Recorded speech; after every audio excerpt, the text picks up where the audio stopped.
जय श्री राधे कृष्ण। आप सभी का हमारे YouTube चैनल पे बहुत बहुत स्वागत है। आइए सुनते हैं सूर्य ग्रहण की कथा। और आज जो कि 25 अक्टूबर 2022 दिन मंगलवार सूर्य ग्रहण भी है, तो जानेंगे सूर्य ग्रहण में सूतक काल का क्या समय होगा और सूर्य ग्रहण कहाँ कहाँ लागू होगा। ग्रहण के दौरान किन कार्यों को नहीं करना चाहिए, किन बातों का ध्यान रखना चाहिए और फिर किन वस्तुओं का दान करना चाहिए, तो जानेंगे इन सब के बारे में। इस बार सूर्य ग्रहण जो कि 25 अक्टूबर 2022 दिन मंगलवार को है। कार्तिक माह कृष्ण पक्ष की अमावस्या तिथि। हिंदू धर्म में अमावस्या तिथि का बड़ा ही विशेष महत्व माना गया है। अमावस्या तिथि में गंगा स्नान करना, दान पुण्यों का कार्य करना, यह सब बड़ा ही पुण्य फलदायक माना गया है। और अमावस्या तिथि के दिन अपने पितरों के निमित्त श्राद्ध, तर्पण, दान आदि का कार्य करना, यह सब पुण्य फलदायक होता है। हालांकि अभी सूर्य ग्रहण है, तो सूर्य ग्रहण के दौरान जैसे कि मंदिरों के कपाट इस दौरान बंद रहते हैं, भगवान की मूर्ति आदि को स्पर्श नहीं करना चाहिए, पूजन आदि का सूतक काल के समय में कार्य नहीं करना चाहिए, तो इन बातों का ध्यान रखना चाहिए। इस बार मंगलवार के दिन सूर्य ग्रहण है और आज जो कि अमावस्या तिथि है और मंगलवार दिन है। यदि अमावस्या के दिन मंगलवार पड़े तो उस दिन गंगा स्नान करने से जो कि करोड़ों सूर्य ग्रहण में स्नान करने के समान फलों की प्राप्ति होती है। पापवार तथा अमावस्या की युति दुर्भिक्ष तथा प्रजा के लिए भयकारक होती है।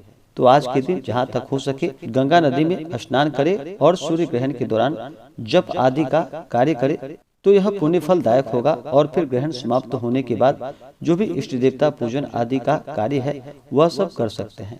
तो आइए सबसे पहले सुनेंगे सूर्य ग्रहण से जुड़ी हुई कथा, उसके बाद जानेंगे जो कि सूर्य ग्रहण कहाँ कहाँ लग रहा है और सूर्य ग्रहण का क्या समय होगा। अगर आप सूर्य ग्रहण अमावस्या तिथि के उपलक्ष्य में दान पुण्यों का कार्य करना चाहते हो, तो आप अपने श्रद्धा और सामर्थ्य के अनुसार हमें डिस्क्रिप्शन में जाकर के वहां से गूगल पे, फोन पे या अकाउंट नंबर के माध्यम से आप अपने श्रद्धा और सामर्थ्य के अनुसार हमें ब्राह्मण दक्षिणा प्रदान कर सकते हैं। तो आइए सुनते हैं सूर्य ग्रहण की कथा। तो बोलिए प्रेम से भगवान विष्णु की जय, सर्वदेवी देवता की जय। सूर्य ग्रहण से जुड़ी हुई कथा के अनुसार जब समुद्र मंथन के समय अमृत निकला था, तो देव और राक्षसों में उसे पहले पाने के लिए जो कि लड़ाई होने लगी। राक्षसों ने उस अमृत को छीन लिया था और वे सबसे पहले उसे पीकर अमर हो जाना चाहते। तब भगवान विष्णु ने जो कि मोहिनी रूप धारण करके उस अमृत कलश को प्राप्त कर लिया। फिर उन्होंने राक्षसों को समझाया कि देवों और तुमने साथ मिलकर इस अमृत को प्राप्त किया है, इसलिए दोनों को ही इसे प्राप्त करने का अधिकार है। मोहिनी स्वरूप में भगवान विष्णु ने कहा कि वे पहले देवताओं को अमृत पान करवाएंगे, उसके बाद असुरों की बारी आएगी। इसके लिए असुर मान गए। असुर और देव अपनी अपनी पंक्ति में बैठ गए। भगवान विष्णु देवताओं को अमृत पान फिर कराने लगे। इसी बीच एक राक्षस को लगा कि उन्हें अमृत नहीं मिलेगा, इसलिए उसने देवता का रूप धारण कर देवताओं की पंक्ति में जाकर वह बैठ गया। जब उसकी बारी आई तो भगवान विष्णु ने उसे देवता समझकर अमृत पिलाने लगे। उसी दौरान चंद्रदेव और सूर्यदेव उसका भेद समझ गए और भगवान विष्णु को बतलाया कि आप जिसे अमृत पान करा रहे हैं वह जो कि असुर है।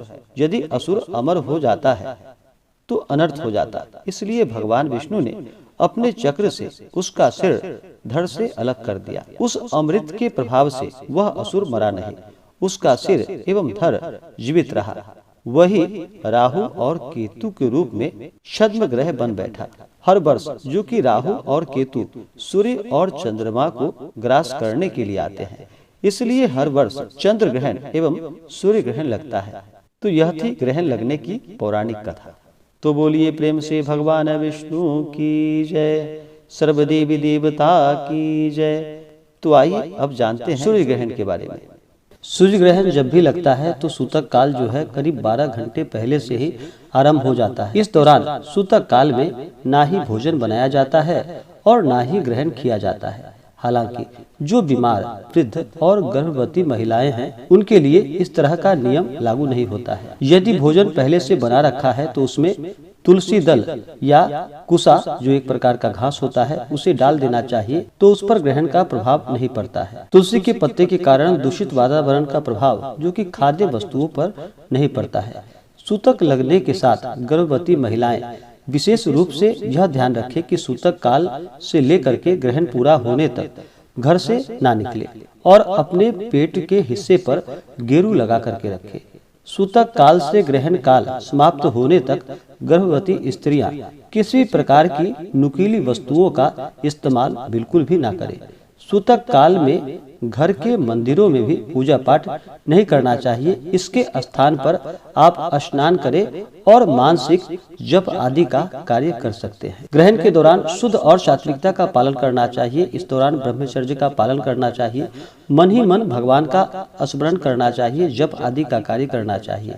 इससे लाभ की प्राप्ति होती है। और फिर ग्रहण के दौरान गंगा आदि में स्नान करनी चाहिए और फिर ग्रहण समाप्त होने पर जहाँ तक हो सके दान पुण्यों का कार्य करना चाहिए। इससे पुण्य फलों की प्राप्ति होती है। इस बार कार्तिक महीने में लगने वाला सूर्य ग्रहण जो कि 25 अक्टूबर 2022 दिन मंगलवार को, जो कि खंड सूर्य ग्रहण भारत में ग्रस्तास्थ सूर्य ग्रहण के रूप में दृश्य होगा। यह ग्रहण यूरोप, मध्य पूर्व, उत्तरी अफ्रीका, पश्चिमी एशिया, उत्तरी अटलांटिक महासागर, उत्तर हिंद महासागर में दृश्य होगा। भारत में यह ग्रहण दिन में सूर्यास्त के पूर्व प्रारंभ हो जाएगा। यह भारत के अधिकांश जगहों पर देखा जा सकेगा, किंतु अंडमान और निकोबार द्वीप समूह और पूर्वोत्तर के कुछ भागों जैसे कि आइजॉल, डिब्रूगढ़, इम्फाल, ईटानगर, कोहिमा, शिवसागर, सिलचर, तमेलांग में ग्रहण नहीं देखा जा सकेगा। सूर्यास्त होने के कारण ग्रहण का मोक्ष जो कि भारत में दृश्य नहीं होगा। तो आइए जानते हैं ग्रहण कब से कब तक है। मैं कुछ जगहों का नाम बता रहा हूँ। वैसे सूर्य ग्रहण जो कि शाम 4:32 से आरंभ है और लगभग जगहों पर जो कि शाम 5:45 तक लगभग जगहों पर सूर्य ग्रहण का समय होगा। और जब से ग्रहण आरंभ होता है उससे 12 घंटे पहले ही जो कि सूतक काल आरंभ हो जाता है। इस दौरान पूजन आदि का कार्य बिल्कुल भी नहीं करना चाहिए। मूर्ति आदि का स्पर्श नहीं करना चाहिए।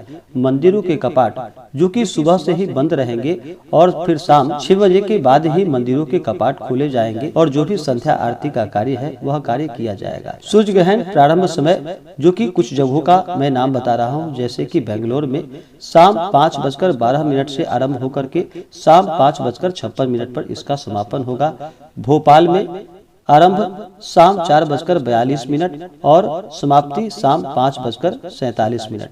दिल्ली में जो कि शाम 4:29 पे आरंभ है और इसकी समाप्ति शाम 5:42 पे। कोलकाता में जो कि शाम 4:42 आरंभ है और समाप्ति शाम 5:04 पे। पटना में जो कि आरंभ समय शाम 4:43 और समाप्ति शाम 5:24। जयपुर में ग्रहण प्रारंभ समय जो कि शाम 4:32 और समाप्ति होगी शाम 5:50। विजयवाड़ा में जो कि आरंभ समय शाम 5:03 और समाप्ति शाम 5:40। अहमदाबाद में आरंभ समय शाम 4:38 और समाप्ति शाम 6:06। इलाहाबाद में जो कि आरंभ समय शाम 4:41 और समाप्ति शाम 5:27।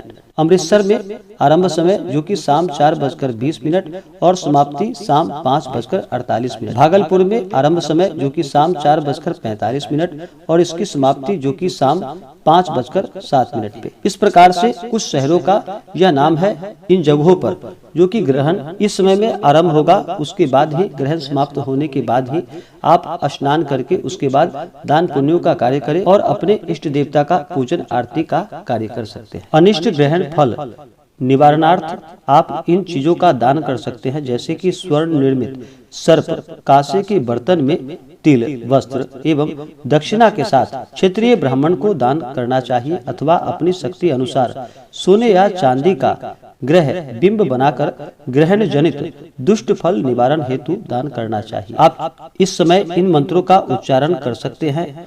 मंत्र तमोमय महाभीमा सोम सूर्य विमर्दन हेमनाग प्रदानेन मम शांति प्रदो भव। विधुन्तुद नमस्तुभ्यं सिंहाकानंद नाचयुयात् दाने नानेन नागस्य रक्षमाम वेद नाद भयात्। विशेषतः ग्रहण जनित दुष्ट फल निवारण के लिए गौ, भूमि तथा स्वर्ण का दान दैवज्ञ के लिए करना चाहिए। जिस राशि के लिए अरिष्ट हो उनमें ग्रहण नहीं देखना चाहिए। सूर्य ग्रहण में गंगा, पुण्य प्रयाग, पुष्कर अथवा कुरुक्षेत्र में स्नान करना जो कि महापुण्य फलदायी होता है। तो आशा करता हूँ कि यह जानकारी आपको अच्छा लगा हो। ऐसे ही ज्ञानवर्धक जानकारियाँ प्राप्त करने के लिए हमारे इस चैनल पे अगर आप नए हैं तो चैनल को लाल बटन दबा करके सब्सक्राइब करें, साथ में बेल आइकन घंटी को दबाएं ताकि मेरे वीडियो का नोटिफिकेशन आपको समय से मिलता रहे। वीडियो को लाइक करें, शेयर करें। सुखी रहें और स्वस्थ रहें। जय श्री राधे कृष्ण। धन्यवाद।